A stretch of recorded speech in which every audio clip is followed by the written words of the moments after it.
இப்போது புதிய அறிமுகம் ஆச்சி ஹோட்டல் சாம்பார் 50 கிராம் ரூபாய் 20 மட்டுமே.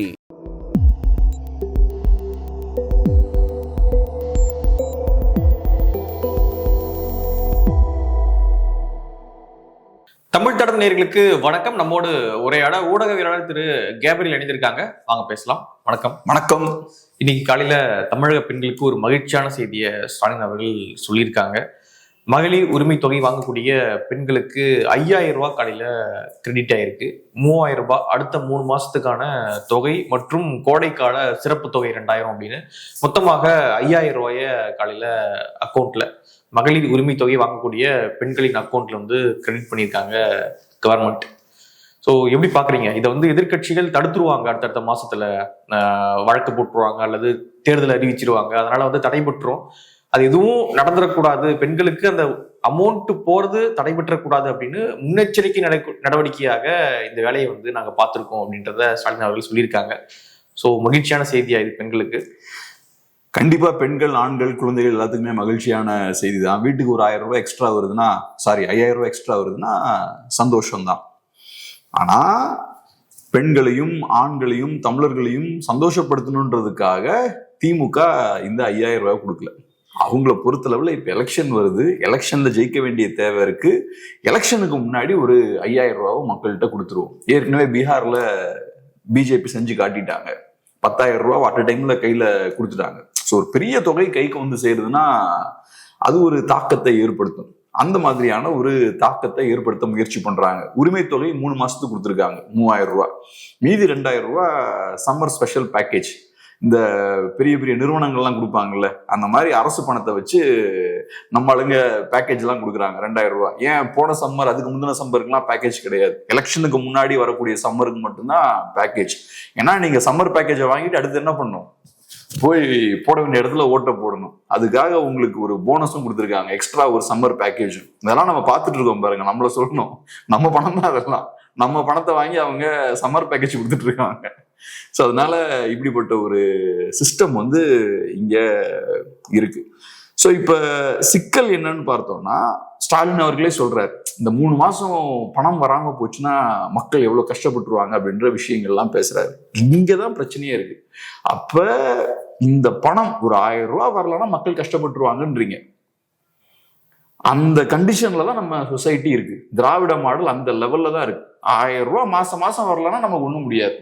அத்தியாவசிய தேவைகள் கூட நம்ம கஷ்டப்பட்டுருவோம்னு ஸ்டாலின் அவர்களே சொல்றாரு.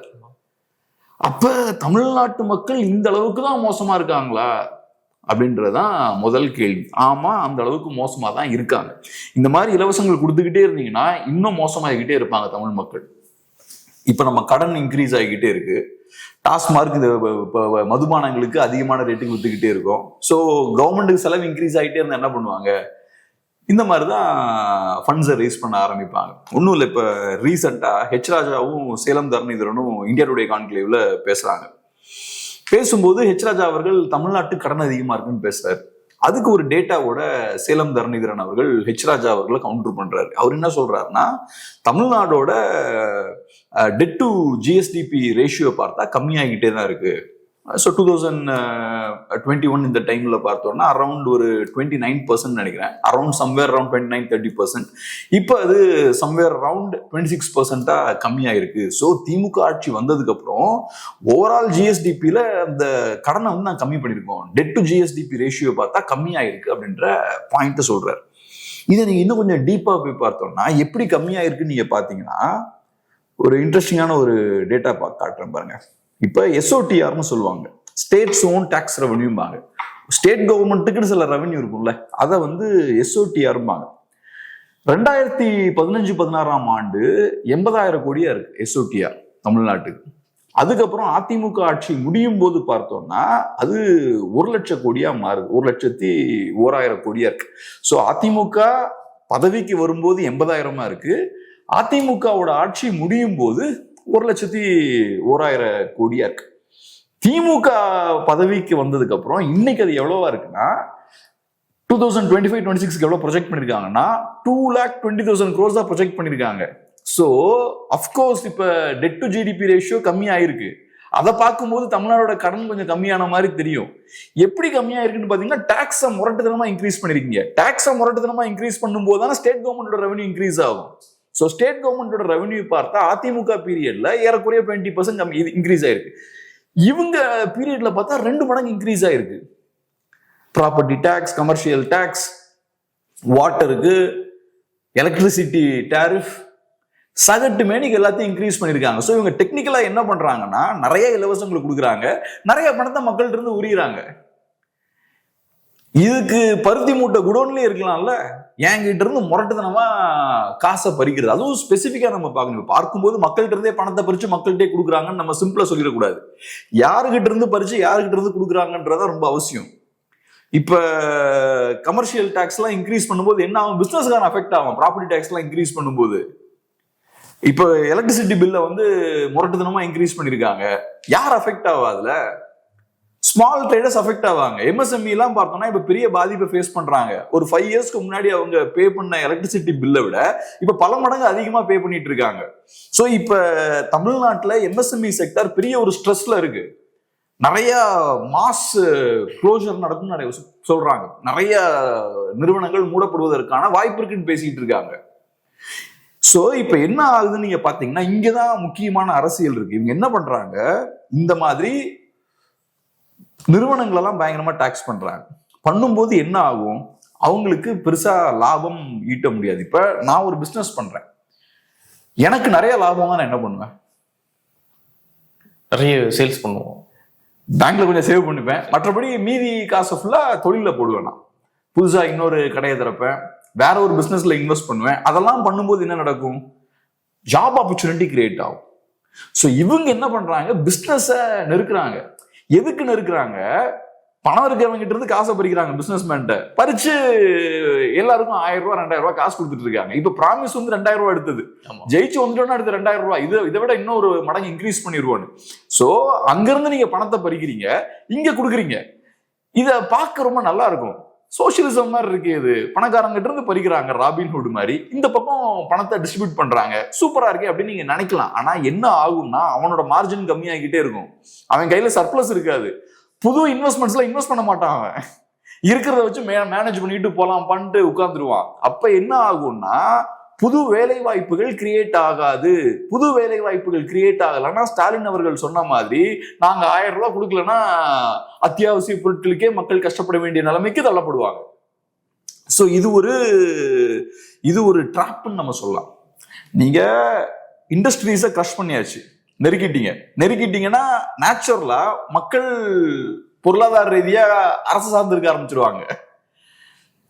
மக்களுக்கு அரசு தேவைப்படும். சோவியத் யூனியன்லாம் இப்படிதான், மக்கள் கவர்மெண்ட் தான் சார்ந்திருக்குன்ற சூழல். ஸோ இங்கேயும் நீங்க பிரைவேட் செக்டரை பிடிச்சி நெருக்கிட்டீங்கன்னா, இண்டஸ்ட்ரி ஸ்மால் இண்டஸ்ட்ரீஸ் தான் பிடிச்சி நெருக்கிட்டீங்கன்னா அவங்களால பெருசா க்ரோ ஆக முடியாது, நிறைய ஜாப்ஸை கிரியேட் பண்ண முடியாது. ஸோ அப்போ மக்கள் யாரை சார்ந்திருப்பாங்க? இப்ப நேச்சுரலா அரசு சார்ந்து இருக்க ஆரம்பிச்சிருவாங்க. ஐயோ இந்த 5000 ரூபாய் நமக்கு ரொம்ப அவசியம், பொங்கலுக்கு இவங்க கொடுக்குற அந்த காசு ரொம்ப அவசியம், மாசம் இவங்க தர வேண்டிய பணம் ரொம்ப அவசியம். ஸோ மக்களுக்கு அரசு மீதான இருக்கக்கூடிய அந்த டிபெண்டன்ஸ் இன்க்ரீஸ் ஆகிட்டே இருக்கும். இது ஒரு விதமான ஒரு டாக்டிஸ். ஸோ மக்களை கவர்மெண்ட் கண்ட்ரோலுக்கு கொண்டு வர்றது.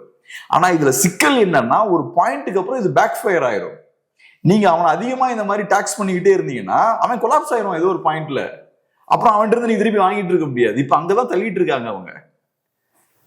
சோ அதனால ஒரு பெரிய ஒரு ஆபத்தான ஒரு விஷயத்த பண்ணிட்டு இருக்காங்க. இதை ஒரு பெரிய சாதனை மாதிரி பேசிக்கிட்டு இருக்காங்க. நிறைய பேர் நம்ம ஊர்லயும் சாதனை நம்பிட்டு இருக்கானுங்க. இதை கேள்வி கேட்கவும் ஆள் இல்லை தமிழ்நாட்டுல.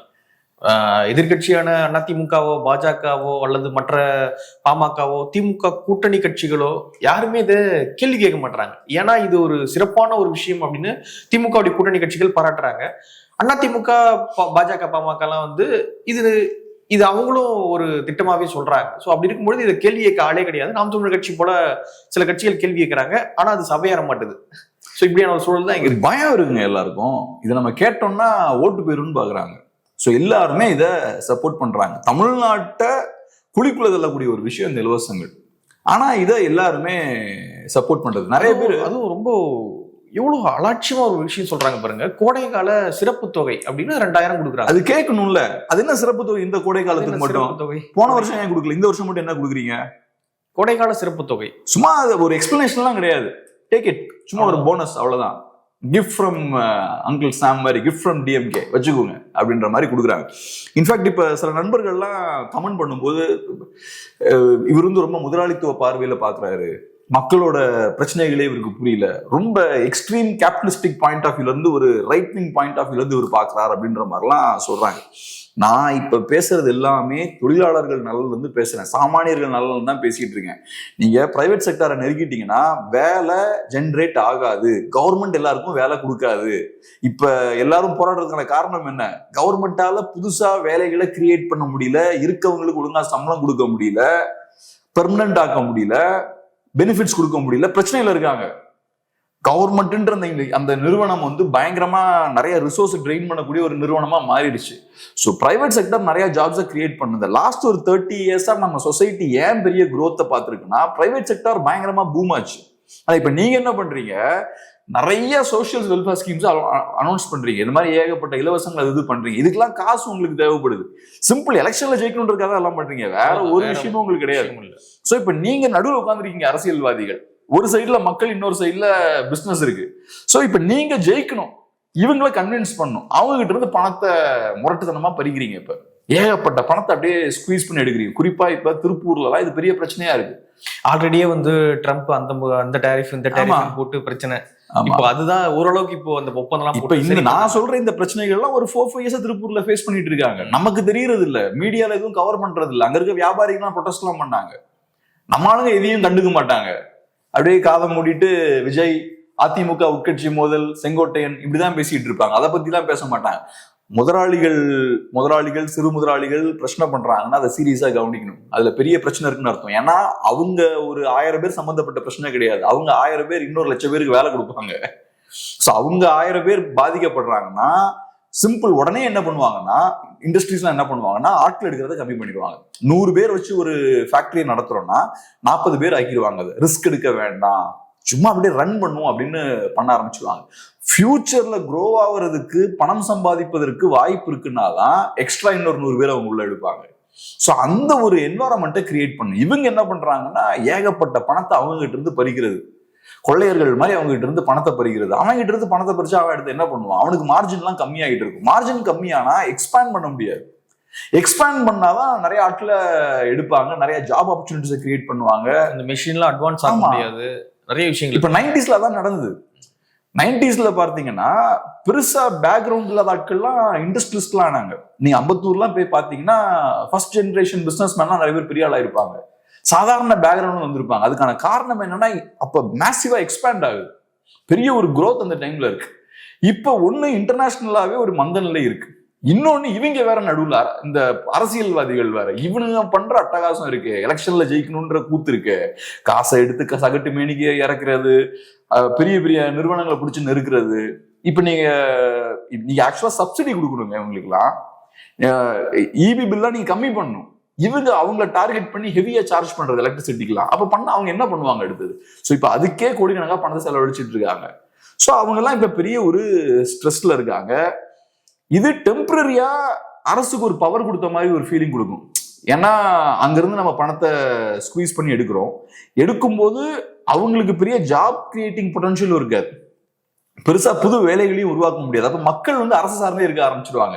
அரசு தான் இனி நமக்கு ஒரே கடைசி போறதுக்கான இடம் அரசுதான்ற மாதிரி அரசு சார்ந்து இருப்பாங்க. ஆனா இது ஒரு சின்ன ஒரு ஸ்டேட்டஸ் கோ தான், இது பெர்மனண்டா நீடிக்காது. இப்ப ஏறக்குறைய ஒரு 10 வருஷமா இதை பண்ணிட்டு இருக்கீங்க நீங்க. இந்த லாஸ்ட் ஒரு 5 இயர்ஸ் ரொம்ப அதிகமா பண்ணிருக்கீங்க. இதுக்கு ஒரு முடிவு இருக்கு, இது ரொம்ப மோசமா இது கொலாப்ஸ் ஆகும். இந்த சிஸ்டம் டெஃபினட்டா கொலாப்ஸ் ஆகும். பாக்குறதுக்கு எல்லாமே பேலன்ஸ்டா இருக்க மாதிரி இருக்கும். டெட் டு ஜிஎஸ்டிபி ரேஷியோ எல்லாம் பார்த்தா கம்மி ஆகிக்கிட்டே இருக்கு. நாங்க பினான்சியல் மேனேஜ்மெண்ட்ல பெரிய புலிகள் அப்படி இப்படின்னு இருக்கும். நம்ம டீப்பா போய் பார்த்தா தான் தெரியுது. ஸோ நீங்க கடனை கம்மி பண்றீங்கன்னா மக்கள்கிட்ட இருந்து அதிகப்படியா வரியை வசூல் பண்றீங்க, உங்களோட ஸ்டேட் கவர்மெண்டோட ரெவன்யூ இன்க்ரீஸ் பண்றீங்க. ஸ்டேட் கவர்மெண்டோட ரெவன்யூ இன்க்ரீஸ் பண்றதுக்கு ஒரே வழிதான், டாஸ்மாக் ரேட்டை இன்க்ரீஸ் பண்ணும், மதுபானங்கள் ரேட்டை இன்க்ரீஸ் பண்ணும், நான் சொன்ன மாதிரி டாக்ஸ் எல்லாம் இன்க்ரீஸ் பண்ணும். இதெல்லாம் இன்க்ரீஸ் பண்ணா மக்கள் கிட்ட இருந்து அதிகமா பணத்தை பறிச்சுக்கிட்டே இருக்கீங்க. மோஸ்ட்லி இதெல்லாம் இன்க்ரீஸ் பண்ணும்போது யார் பாதிக்கப்படுவான்னா மிடில் கிளாஸும் அப்பர் மிடில் கிளாஸும் பாதிக்கப்படுவாங்க. ஸோ நீங்க உங்களோட ஓட் பேஸை வச்சுக்கிறதுக்காக மிடில் கிளாஸையும் அப்பர் மிடில் கிளாஸையும் ஹெவியா டாக்ஸ் பண்ணிட்டு இருக்கீங்க. அப்புறம் அந்த ஸ்மால் ஸ்கேல் இண்டஸ்ட்ரீஸ் எல்லாம் பிடிச்சி நெருக்கிறீங்க. இது 100% பேக் ஃபயர் ஆகும். இப்போ இந்த அரசுக்கு ஆலோசனை சொல்ல நிறைய குழுலாம் ஸ்டார்டிங்ல 21 இவங்க வரும்பொழுது போட்டாங்க. ரகுராம் ராஜன்லாம் அந்த குழுல இன்டர்நேஷனல் எக்கானமிஸ்ட்ல இருந்தாங்க. நிறைய ஆய்வாளர்கள், அறிஞர்கள்லாம், பொருளாதாரம் சார்ந்த அறிஞர்கள்லாம் இருந்தாங்க. அவங்களுக்குலாம் இப்ப ரகுராம் ராஜன்லாம் இருக்காரு அப்படின்னா அவருக்கு தெரியாதா இது கொலாப்ஸ் ஆகும் இது அப்படின்னு தெரியாதா? அப்ப அங்க கேட்கறதே இல்லை, சும்மா ஒரு ஆலோசனை குழுன்னு ஒரு குழு போட்டு விடு, பிறகு பார்த்து அதெல்லாம் இப்ப இல்லன்னு நினைக்கிறாங்க. பிடிஆரே ஓரம் கட்டிட்டாங்க. இப்ப பிடிஆரே என்ன பண்றாருன்னு யாருக்கும் தெரியல. அவரே இப்ப ரொம்ப டல்லா தான் இருக்காரு. அமைச்சரா இருக்காருன்னு அவருக்கே தெரியுமான்னு தெரியல. அவர் பழைய அந்த அக்ரஷனோட அவர் செயல்படலையே. வந்தப்போ அவரு எவ்வளவு அக்ரெசிவா செயல்பட்டார். அவரு தான் அந்த குழுவெல்லாம் ஃபார்ம் பண்ணதுல அவருக்கு முக்கியமான ரோல் உண்டு. அவரு இருக்கிற வரைக்கும் மகளிர் உரிமை தொகையை கொடுக்க விடல, அவரு பினான்ஸ் மினிஸ்டரா இருக்கிற வரைக்கும். அதன் பிறகுதான் தங்கம் தென்னரசு வர்றாரு, அழுத்தம் போடுறாரு, கொடுக்க வைக்கிறாங்க. ஸோ அதனால அது அந்த ஆக்சுவலா நான் அதுவே எப்படி பார்ப்பேன்னா, அது ஒரு விதமான ஒரு மார்க்கெட்டிங் ஸ்ட்ராட்டஜி தான். ஒரு குழுவை ஃபார்ம் பண்றது பாருங்க, திராவிட மாடல்ன்றது ரொம்ப அட்வான்ஸ்டான மாடல். நான் அப்ப பாத்தீங்கன்னா அந்த டைம்ல எல்லாம் பாத்தீங்கன்னா ஸ்காண்டினேவியன் கண்ட்ரிஸ் அளவுக்கு நாங்க வளர்ந்துட்டோம். வெல்ஃபேர் ஸ்கீம்ஸ்லாம் நாங்க அந்த ஐரோப்பிய நாடுகள் மாதிரி இங்க பண்ணிட்டு இருக்கோம். ஒரு மாதிரி ஒரு வெஸ்டர்ன் நேஷனுக்கு போட்டியா நாங்க வந்துட்டு இருக்கோம். யூபி பீகார்லாம் எங்களுக்கு போட்டி கிடையாது, எங்களுக்கு யூரோப்பும் அமெரிக்காவும் தான் போட்டின்ற மாதிரி அப்ப பில்டப் கொடுத்துட்டு இருந்தாங்க. அந்த டைம்ல தான் இந்த பெரிய பெரிய இன்டர்நேஷனல் எக்கானமிஸ்ட்லாம் உள்ள கொண்டு வந்தது. அது ஒரு விதமான ஒரு மார்க்கெட்டிங் கிமிக் தான். அது ஒரு நரேட்டிவ் செட்டிங் வேலை தான். ஆனா நீங்க ஃபர்ஸ்டே பேசினது மாதிரி இங்க இருக்கக்கூடிய எல்லா கட்சிகளும் இதை கடுமையா எதிர்க்கணும். ஆனா எல்லா கட்சிகளும் வெறித்தனமா சப்போர்ட் பண்றாங்க. என்டிகேவை தவிர எல்லா கட்சிகளும் இலவசங்களை சப்போர்ட் பண்ணிட்டு இருக்காங்க. என்டிகே மட்டும்தான் இலவசங்களுக்கு எதிராக பேசுறாங்க. சோ மக்கள் இதை புரிஞ்சுக்கணும். நம்மளோட எதிர்காலம் வீணா போயிட்டு இருக்கு. இன்னைக்கு நமக்கு தேவையான ஒரு ரூபாய் கஞ்சும் பிரெட்டும் அவங்க கொடுப்பாங்களா இருக்கும். அந்த 1000 ரூபான்றது அவ்வளவுதானே, அதை வச்சு நீங்க என்ன பெருசா பண்ண முடியும்? இந்த மாதிரி ஏதோ கொஞ்சம் அப்படியே நமக்கு டெம்பரரியா நம்மளோட அந்த வலியை கொஞ்சோண்டு சரி பண்ணலாம். அது ஆனா லாங் ரன்ல நம்ம ஃபியூச்சரை, நம்ம எதிர்காலத்தை காலி பண்ணிட்டு இருக்காங்க.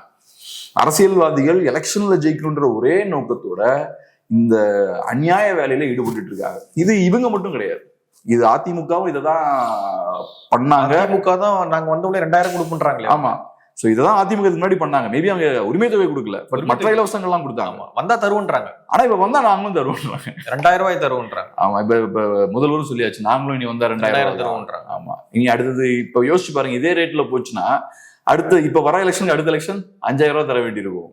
எங்க போறது? அதான் நான் ஒரு மீம் ஒண்ணு பார்த்தேன். என்ன அப்படின்னா, ஸ்டீவ் ஜாப் எல்லாம், இந்த பில்கேட்ஸ் எல்லாம் பெரிய பெரிய முதலாளிகள் எல்லாம் ஒரு பக்கம் நிக்கிறாங்க, இந்த பக்கம் தமிழ்நாடு அரசு அவங்களுடைய அந்த பேசிக் சேலரி இருக்குல்ல, அது வந்து 10,000. ஆனா உரிமை தொகை, தமிழ்நாடு அரசினுடைய அந்த உரிமை தொகை, அந்த பேசிக் அப்படின்றது இன்னும் ஒரு 5 வருஷம் 11,000 வந்து நிற்கும். ஸோ இவங்க முதலாளிகள் கொடுக்குற அந்த விட அரசு கொடுக்குற அந்த இலவச தொகை அப்படின்றது அதிகமா இருக்கும் அப்படின்ற மாதிரி. அதுல சிம்பிளான விஷயம் என்னன்னா, இது சஸ்டைனபிள் கிடையாது. நீங்க இதை ஏத்திக்கிட்டே போக போக முதலாளிகளை நீங்க காலி பண்ணிடுவீங்க. முதலாளிகளை காலி பண்ண அப்புறம் யார்கிட்ட போய் காசு வாங்குவீங்க?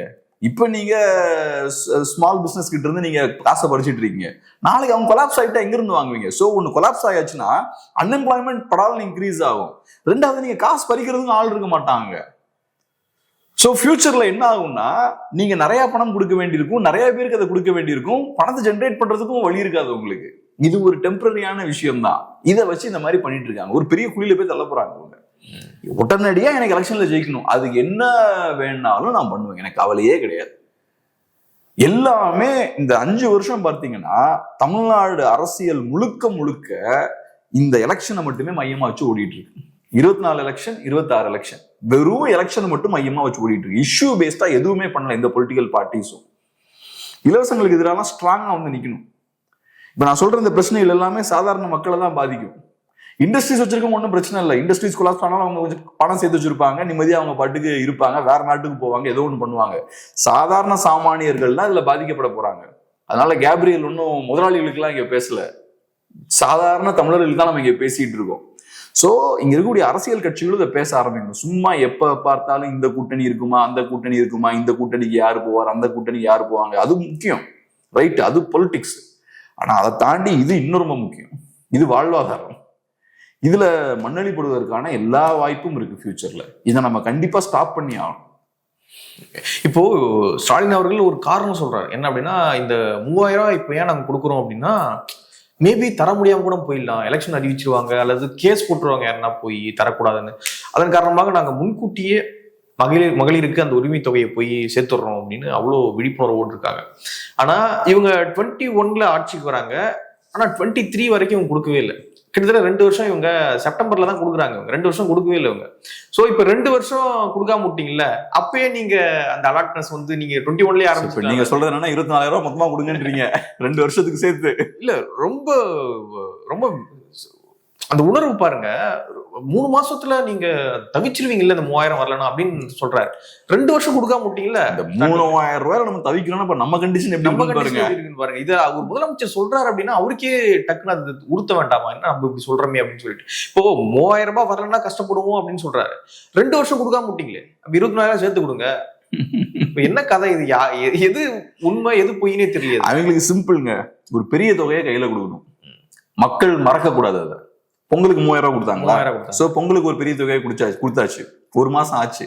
அடுத்தது புதுசா இன்னொரு தொகையை களத்துல இறக்கும், இன்னொரு 5000 ரூபாவை இறக்கும். ஏன்னா எலெக்ஷன் நெருங்க தான் மக்கள் எந்த கட்சிக்கு ஓட்டு போடலான்னு அந்த முடிவு எடுக்க ஆரம்பிப்பாங்க. எலெக்ஷனுக்கு ஒரு 7-8 மாசம் முன்னாடி நீங்க போய் கேட்டீங்கன்னா அவங்க ஒரு மாதிரி அவங்க ஃபோக்கஸ்டா இருக்க மாட்டாங்க, விளையாட்டா இருப்பாங்க. நானும் அது நல்லா ஃபீல் பண்ணியிருக்கேன். என்னங்க கமலுக்கு போடுவோம், ரஜினிக்கு போடுவோம், அவர் வந்துருவார், நாங்கள் அவருக்கு போடுவோம், இப்படி சும்மா விளையாட்டா நம்மளை வச்சு நக்கல் பண்ணுவாங்க. ஆனா எலெக்ஷன் கிட்ட இருக்கும்போது அப்படி பேச மாட்டாங்க. நீங்க என்ன நினைக்கிறீங்க, இவங்களுக்கு போட்டா கரெக்டா இருக்கும் தானே அப்படின்னு நம்மகிட்டே கொஞ்சம் கேட்பாங்க, விசாரிப்பாங்க, அதெல்லாம் பண்ணுவாங்க. ஸோ எலெக்ஷன் கிட்ட நெருங்க மக்கள் சீரியஸ் ஆவாங்க. ஸோ அப்ப மக்கள் சீரியஸ் ஆகும்போது இதெல்லாம் நீங்க செஞ்சுக்கிட்டே இருக்கணும். அந்த கேம்ல அப்பதான் நீங்க இருப்பீங்க. எதிர்கட்சிகள் திமுக செயலற்று போயிருக்காங்க, பெருசா செய்ய மாட்டேங்கிறாங்கன்ற அந்த ஒரு தோற்றத்தை ஏற்படுத்த முயற்சி பண்ணுவாங்க. இவங்க எலெக்ஷன் கிட்ட நெருங்கும் போது நாங்க சூப்பரா செயல்பட்டு இருக்கோம், மக்களுக்கு பாருங்க நாங்க 5000 ரூபாய் கொண்டு வந்து சேர்த்துட்டோம். 5000 ரூபாய் இது வரைக்கும் பாத்துருக்கவே மாட்டாங்க நினைக்கிறேன். ஃப்ரீயா மக்கள் 5000 கவர்மெண்ட் கொரோனா டைம்ல கொடுத்தாங்கன்னு நினைக்கிறேன். 5000 ரூபாய் கொடுத்தாங்க. இதே மாதிரி 1,30,00,000 பேருக்கா? அதுதான் எல்லா ரேஷன் அட்டையும் கொடுத்தாங்க. இதை விட அதிகம் நினைக்கிறேன். நம்ம ரேஷன் அட்டைகள்லாம் கொடுத்தாங்க கொரோனா டைம்ல. பட் இது ஒரு வித்தியாசமான ஒரு சூழல் தான். 5000 ரூபாய் டக்குன்னு கையில கொடுக்குறதுன்றது சிட்டியில நம்ம இருக்கலாம், நமக்கு அது கம்மி மாதிரி தெரியலாம். பட் கிராமங்கள்ல இருக்கும் அங்க எக்ஸ்பென்ஸ் கம்மியா தான் இருக்கும்.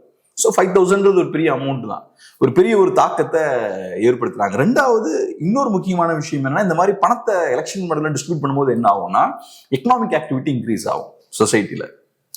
ஸோ பொருளாதாரம் கொஞ்சம் சூடு பிடிக்க ஆரம்பிக்கும். இந்த 5000 ரூபாய் வாங்குறவங்க அடுத்து ஒரு நெக்ஸ்ட் 2 months செலவழிப்பாங்களா, அந்த 5000 ரூபாய் 1 month 2 month செலவழிப்பாங்க. ஸோ செலவழிக்கும் போது ஓவரால் ஸ்பெண்டிங் இன்க்ரீஸ் ஆகும்.